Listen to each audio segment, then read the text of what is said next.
નમસ્કાર દર્શક મિત્રો, ખબરછે.com પરથી હું દ્રશ્ય નાયક આપ સૌનું સ્વાગત કરું છું. દર્શક મિત્રો, ઘણા બધા લોકો ફોનને ચાર્જ કરવા તો મૂકી દે છે, પરંતુ ફોન ચાર્જ થયા પછી તમે એને દૂર કરો છો. બસ આપણે તો આપણો ફોન લઈને ખસી જઈએ છે. જોકે આ બાબતો જાણવા જેવી છે. તો મોટાભાગના લોકો પોતાના ફોન વગર રહી નથી શકતા. હવે ફોન અન્ય કાર્યો જેટલો મહત્વપૂર્ણ છે. ઘણા બધા મહત્વપૂર્ણ કાર્યો ફોન સાથે થઈ રહ્યા છે. જો કે ફોનની સાથે ચાર્જર પણ એટલું જ મહત્વ ધરાવે છે. હવે ફોન ચાલુ રાખવા માટે ફોનને ચાર્જ કરવો જરૂરી છે, જેના માટે તમને ચાર્જર તો જોઈશે જ. હવે મોટાભાગના લોકો શું કરશે કે ફોનને ચાર્જિંગમાં મૂકશે, ચાર્જિંગ થઈ જાય એટલે ચાર્જિંગમાંથી કાઢી નાખશે, પરંતુ ચાર્જરને પ્લગ ઇન કરીને છોડી દે છે. જો કે આપણે એ જાણવું પડશે કે શું આ વાત યોગ્ય છે. શું ચાર્જર આપણે અલગ ન કરીએ તો વીજળી વપરાશ થાય ખરી? તો ઘણા ઓછા લોકો જાણે છે કે જે ઉપયોગમાં ન હોય ત્યારે સોકેટમાંથી ચાર્જર કાઢશે, બાકી મોટાભાગના લોકો તો એને એમ જ છોડી દેશે. એનર્જી સેવિંગ ટ્રસ્ટ અનુસાર કોઈ પણ switch on charger plug in વીજળીનો ઉપયોગને ચાલુ જ રાખે છે. હવે તમારું ઉપકરણ એની સાથે જોડાયેલું હોય કે નહીં હોય.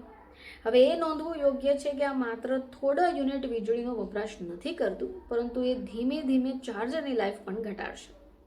હવે જો તમે ચાર્જરને પ્લગ ઇન કરીને છોડી દેશો તો એ વીજળી તો ખેંચ્યા જ કરશે. આને સ્ટેન્ડ બાય પાવર કહેવામાં આવે છે. હવે આનો અર્થ શું થયો કે ચાર્જર ઉપકરણ સાથે જોડાયેલું છે કે નહીં, પરંતુ વીજળી તો ખેંચતું જ રહે છે. હવે આનાથી ઘણી વીજળીનો બગાડ પણ થશે. ચાર્જરને લાંબા સમય સુધી પ્લગ ઇન રાખવાથી ઓવરહીટિંગ, સોકેટ બળી જવું અને શોર્ટ સર્કિટ જેવી ઘટનાઓ પણ ઘટી શકે. હવે જો તમે ડિવાઇસ ચાર્જ કર્યું અને પછી ચાર્જરને પ્લગ ઇન છોડી દો તો એ વધારે ગરમ થઈ જશે. એટલે ખાસ કરી જ્યારે ચાર્જર ઓરિજિનલ ન હોય ત્યારે આવું થશે.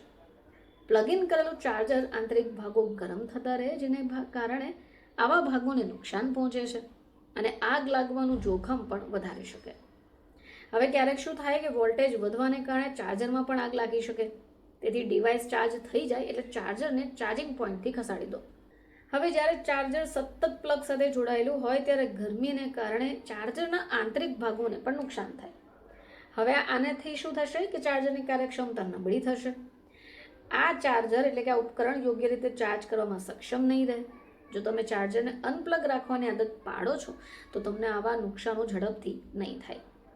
તો દર્શક મિત્રો, જ્યારે પણ તમે પોતાના ફોનને ચાર્જિંગમાં મૂકો છો અને ફોન ચાર્જ થઈ જાય ત્યારે એ ચાર્જરને બસ પ્લગ ઇન જ છોડી દો છો, તો આ બાબત તમારે સુધારવા જેવી છે. કારણ કે લગભગ 99% લોકો નથી જાણતા આ પાછળનું કારણ. ફરીથી તમારી સમક્ષ હાજર થઈશું. ત્યાં સુધી જોતા રહેજો ખબરછે.com.